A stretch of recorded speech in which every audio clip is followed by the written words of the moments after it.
Hello everybody, welcome to Oscar Rusty Bucket. Subscribe to the channel if you haven't already and drop a like on this video. It only takes 1 second and makes a massive difference. I'm not on camera right now because I'm on vacation. I addressed this in the video that I just recorded about the Kristaps Porzingis trade, and then literally right as I was about to press publish, Jordan Poole is traded to the Washington Wizards for Chris Paul, which...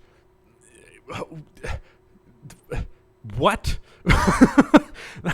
That's my initial reaction. Not even something I saw coming even a little bit. Also, real quick, I do want to mention I'm going to be live at 8 o'clock for the NBA draft with my co-host Alex Hoops, as well as a sub-in for Rudy, which is the return of the king, MDJ. So I'm going to be streaming on this channel as well as the podcast channel. So be there or be square, whatever the hell that term means. I do somewhat understand the logic of the move for the Warriors, as, you know, lopsided as it appears on the surface, but oh my god, this is crazy.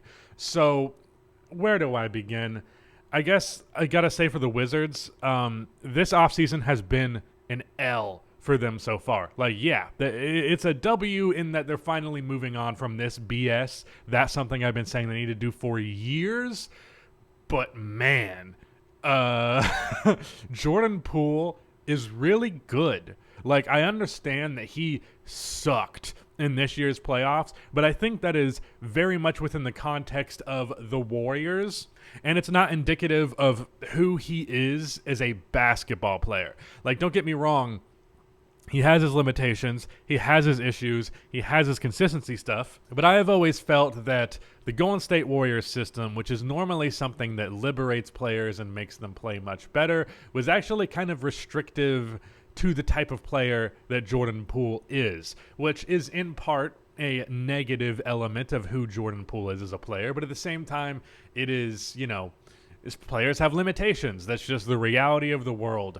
And if you take a look at Jordan Poole's numbers without Stephen Curry this year, and even historically, they're excellent. They're very, very good all-star level numbers. Sometimes the efficiency can be a little bit questionable, but in general, it's like 26, 5, and 5 on respectable enough splits. And yeah, sure, he averages more points without Steph because he has to essentially step into what Steph's role is. But what that says is when you have Jordan Poole as your lead shot creator, he gets you 26, 5, and 5. That's pretty good, man. It just is. And for a team in the Washington Wizards that is very clearly, obviously desperate for any kind of young talent, any kind of thing to be excited about, getting Jordan Poole on the precipice of him potentially breaking out as a star player given this context, that's a huge W. Now, for the Golden State Warriors, Jordan Poole, of course, was not very good for them this year, as I previously mentioned, and the fit could be a little bit daunting. But with that being the case, he's still a good player, and I think most teams around the league recognize that, and I genuinely feel as though they could have got a better return than this. Now, the argument, the decision being made here is that by trading for Chris Paul, I don't know if they're going to keep him or not. That's the thing. I don't know whether they're going to be like, yeah, Chris Paul is an excellent backup point guard, and him and Steph is definitely interesting. But they could also very well look at it as we just buy him out, eat the $14 million in cap, and then next offseason we have a shitload of cap space that otherwise would have gone to Jordan Poole, who again is a player that does not fit particularly well with the Golden State Warriors. So it does make some sense to me, but at the same time, man, like you're getting rid of this guy for what is essentially nothing of value. Like, no offense to Chris Paul, but probably not a very impactful player at this point. Probably just a very good backup point guard who's also 38 and on a bad contract. And again, might not even end up staying with the Warriors. Would not be surprised by that whatsoever. But at the same time, I mean, also I think they could keep him this year and still get rid of his salary the following year. I'm not 100% sure how that works. I think that's true, but don't quote me on it. But yeah, Chris Paul, maybe there's an argument to be made that Chris Paul could be a better player for the Warriors than Jordan Poole was for them in a playoff setting at the very least. Certainly he would not match Jordan Poole's 20 points per game regular season production. But, someone who can be more steady, someone who can be more reliable, someone who won't be as much of a ball stopper, someone who's not going to take a bunch of really bad shots, someone who doesn't have basically no impact if they're not hitting those really tough shots.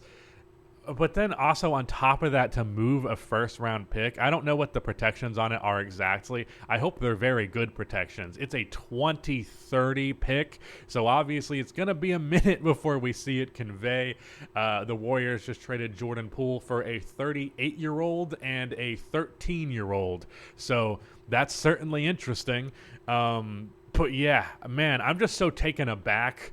This was not a trade that was on my radar whatsoever. Obviously, I knew that Chris Paul was going to be moved. I knew that Jordan Poole was definitely going to be shopped. There was a lot of rumors already, especially so today, that the Warriors were shopping Jordan Poole. But this is huge, man. And I got to say, we need to give credit to the Wizards here because, like I said, this offseason was looking like a dud. And they managed to turn Chris Paul, who they got in the Bradley Beal trade, into Jordan Poole. So they more or less basically traded Bradley Beal for Jordan Poole. And that is a lot better of a trade than Bradley Beal for Chris Paul. So, yeah, excellent move here by the Wizards. To quickly talk about the basketball stuff here, I mean, for the Wizards, I imagine Jordan Poole's taking 20 shots a game. He probably will average 25-plus points. Not a very efficient 25-plus points, but 25-plus points nonetheless. I imagine it will be like a 20-win team. I don't think Jordan Poole is your lead creator with a bunch of not very good players is going to result in winning basketball if, Kristaps Porzingis and Bradley Beal weren't making the Wizards a winning team. Jordan Poole alone sure as shit ain't. But it will be a player that they can build around going into the future. Whatever draft pick they get this year, that will hopefully be some young player that's up and coming. And in the matter of, by the time we're starting next season, the Wizards will have a significantly brighter future than they did before. Like, so much better than it looked like the direction they were going just by this one trade. In the case of the Warriors, if Chris Paul does play, that's interesting. Again, I do think it's possible that they don't have to buy him out of that contract for the non-guarantee, but is the last year a player option? I don't freaking know, man. I could have maybe looked at it before doing this, but this is an instant reaction, so it is what it is. They could have definitely used more on-ball playmaking. That was an issue that existed, especially given Jordan Poole's lack of impact in this year's playoffs. He is definitely bringing that to the table, more playmaking, more ball handling. You hope he can hit his open threes. Is something I've talked about with Chris Paul. That's like his three ball kind of fell off this year. It was super inconsistent. It started off really bad in the regular season, gradually got better, and then was super bad again in the postseason. So that's a concern. The fact that he's taking a career low amount of mid-range shots is also concerning. So yeah, there's a lot of stuff to be worried about with Chris Paul.